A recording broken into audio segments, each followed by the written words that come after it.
किसी सनत या कारोबार की मुआवनत के लिए मुकर्रर करदा रकम सब्सिडी कहलाती है। ये रकम उमूमी तौर पर हुकूमत की जानिब से अदा की जाती है। अलबत्ता बहुत से दीगर सेक्टर्स में हुकूमत के अलावा गैर सरकारी तंजीमें और मालियाती इदारे भी सब्सिडी की रकम अदा करने की जिम्मेदारी निभाते हैं। सादा लफ्ज़ों में कहा जा सकता है कि इस निज़ाम के तहत महंगी अशिया की कीमतों का एक हिस्सा सब्सिडी के ज़रिए अदा कर दिया जाता है।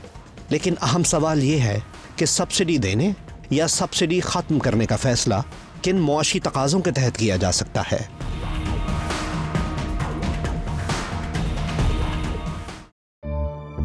किसी फ़र्द, कम्युनिटी या मुल्क पर इसका बराह रास्त क्या असर होता है? ख़ास बात यह कि मुल्क भर के अवाम मौजूदा मुआशी बहरान से बराह रास्त मुतासर तो हो रहे हैं, लेकिन इन तशरीहात से ख़ुद को उमूमन दूर ही रखते हैं। सब्सिडी क्या होती है? आदमी खुल्लम खुल्ला लिखे पे रियायत दे रहे हैं हम आपको। हमें नहीं पता सब्सिडी क्या होती है। जो गवर्नमेंट आपको कंसेशन दे रही है वो सब्सिडी है। नहीं पता, कुछ नहीं पता बच्चे।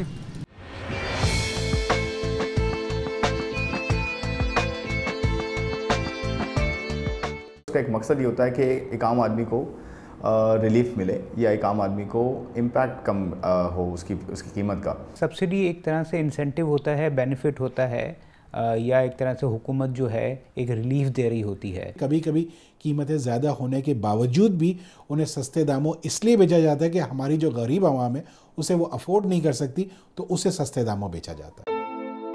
बुनियादी ज़रूरियात से जुड़ी अशिया पर की गई माली मुआवनत जनरल सब्सिडी कहलाती है। आवाम को इस मुआवनत का पहला फ़ायदा अशिया और ख़िदमात की कीमतों के कम होने या कम रहने की सूरत में होता है।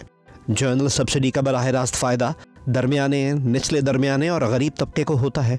इस रसद के बुनियादी उसूल के तहत महंगी हो जाने वाली अशिया भी पुरानी या मुनासिब कीमतों पर हासिल की जा सकती हैं। जनरल सब्सिडी को आपको टेम्परेरी तो आप दे सकते हैं, मगर परमानेंटली नहीं देना चाहिए, क्योंकि उससे गरीबों को इतना फ़ायदा नहीं होता। इस माली मुआवनत की दूसरी किस्म टारगेटेड सब्सिडी कहलाती है। ये सहूलत बहरान का शिकार किसी सेक्टर या किसी ख़ास शोबे की तरवीज और तरक्की के लिए फ़राहम की जाती है। इसमें सनत, ज़राअत, तिजारत, एक्सपोर्ट और तदरीस जैसे शोबे शामिल हो सकते हैं। मुख्तलिफ हालात में आवाम के मुख्तलिफ हल्के जनरल सब्सिडी का हदफ होते हैं। अलबत्ता ख़ास हालात में अगर फराहम करदा सब्सिडी ख़त्म करना नागुज़ीर हो जाए तो टारगेटेड सब्सिडी का सहारा लिया जाता है। आवाम को टारगेटेड सब्सिडी इस तरह दी जाती है कि जो गरीब है, जो सबसे ज़्यादा मुस्तहिक है, उसको सब्सिडी मिले। एक बीच में जो मिडिल मैन है या जो अमीर तबका है उसको सब्सिडी ना मिले। हमारे यहाँ जनरल सब्सिडीज़ बहुत ज़्यादा रही हैं। कौन लोग वो हैं कि जिनको आप कैटेगराइज कर सकते हैं कि वो लोअर क्लास पीपल हैं, तो उनके ऊपर ये टारगेटेड सब्सिडी देनी चाहिए। ये ख़ास माली मुआवनत आवाम को किसी हद तक एक ख़ास मुद्दत के लिए महंगाई के अजाब से यकीनन दूर रख सकती है, लेकिन यह सहूलत महंगाई का किसी तौर मुस्तकिल हल नहीं हो सकती। यहाँ यह सवाल भी उठता है कि आया सब्सिडी की सहूलत के दूर रस नताइज मुल्क के इक़्तिसादी हालात और आवाम के मुस्तकिल हक में होते हैं या नहीं। अमीर तबका है उनकी वेल्थ बढ़ रही है, जो इंडस्ट्रियलिस्ट तबका है उनकी वेल्थ बढ़ रही है, तो जब उनकी वेल्थ बढ़ती है तो वो ख़रीदारी ज़्यादा करते हैं, जब वो ख़रीदारी ज़्यादा करते हैं तो महंगाई बढ़ती है।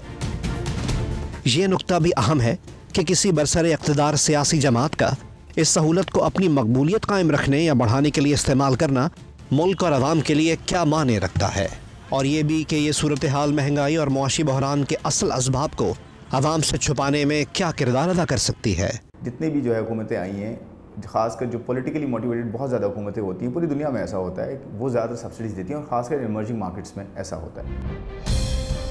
एक ख्याल ये भी है कि तवील दौरानिए पर मुश्तमिल जनरल सब्सिडी आमदनी के ना बढ़ने की बुनियादी वजह भी हो सकती है।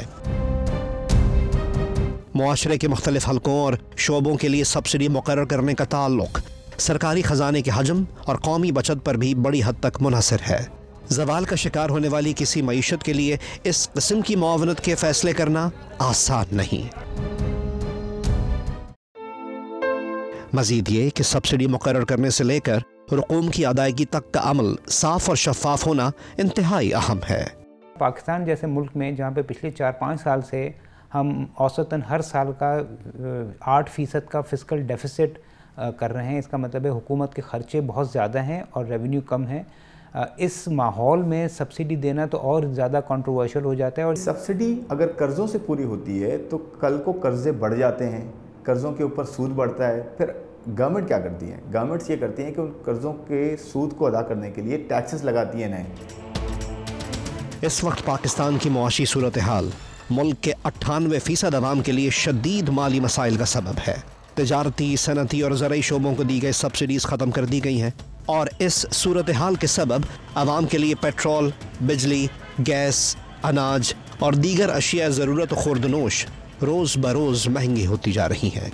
दूसरी जानिब इन हालात में मुल्क में तैयार होने वाली अशिया पर भी पहले से ज़्यादा लागत आ रही है।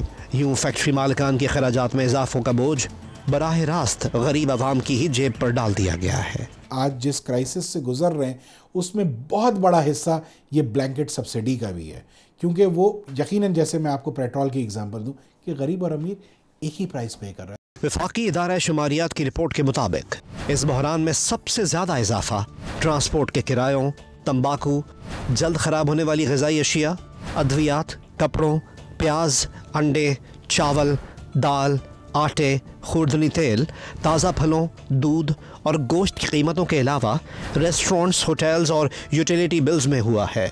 बताया गया है कि ये इजाफा 12 से 96% तक है। जो महंगाई है ये सब्सिडीज़ की वजह से आती है। अगर हुकूमत पाकिस्तान, अगर हम UNDP के नंबर को ले लें, 2600 अरब रुपए अगर जमा करती तो फिस्कल डेफिसिट कम होता। आज की जो जनरल सब्सिडी है वो कल की महंगाई है और ये हमने देखा है अपने यहाँ पे भी 30-35 सालों से। दूसरी जानिब पेट्रोल, डीजल, गैस और बिजली के नरखों में बतदरीज इजाफा अब शायद किसी सब्सिडी के जरिए कम नहीं किया जा सकता। एक शदीद बहरान ज़दा मुल्क के लिए ऐसी सहूलत फराहम करना शायद अब मुमकिन और सूदमंद नहीं। हमारे यहाँ सब्सिडीज़ होनी ही नहीं चाहिए बेसिकली, क्योंकि सब्सिडी डायरेक्ट होना ज़्यादा इंपॉर्टेंट है। सिस्टम के थ्रू सब्सिडीज़ देना जो है प्रॉब्लमेटिक बनता है, जिसका आज हम खामियाजा भुगत रहे हैं। तो इन चीज़ों से जो है हमारे मुल्क को भी नुकसान होता है और कहीं ना कहीं वो फ़ायदा जो जिस क्लास के लिए आप मखसूस करना चाहते हैं वो उससे फ़ायदा नहीं मिलता। IMF की जानिब से वाज़े अल्फाज में जोर दिया गया है कि अमीर तबके से टैक्स वसूल किए जाएं और इन्हें फराहम करदा माली सहूलतें फौरी तौर पर ख़त्म की जाएं, क्योंकि अमीर तबके को सहूलत फराहम करना सब्सिडी के मकासद में शामिल नहीं हो सकता।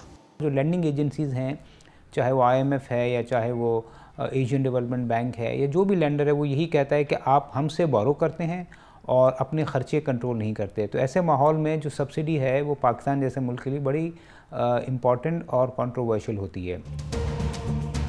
एक कहावत है कि गरीब की झोंपड़ी में आग लगे तो घर अमीर का भी चलेगा, लेकिन पाकिस्तान जैसे मुल्क में ये कहावत भी पूरी नहीं उतरती। यहाँ किसी शोबे के लिए सब्सिडी मुकर्रर की जाए या नहीं, इस मुल्क का गरीब रोज़े अव्वल से पिसता चला आ रहा है, जबकि अमीर तबके के ठाट बाट हर नए दिन बढ़ते ही चले जा रहे हैं।